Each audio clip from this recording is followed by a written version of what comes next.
Hi everybody, welcome to the third episode of Bibi in 60 Seconds, ConductVision. I have always been fascinated observing and learning from people from different fields of life. This led me to create ConductVision, a learning company offering leadership and management programs, transferring the accumulated knowledge and experiences from music to business.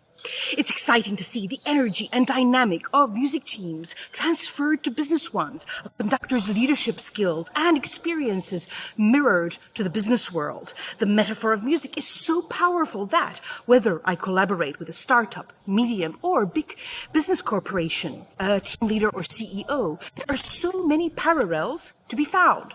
What both music and business have in common are people.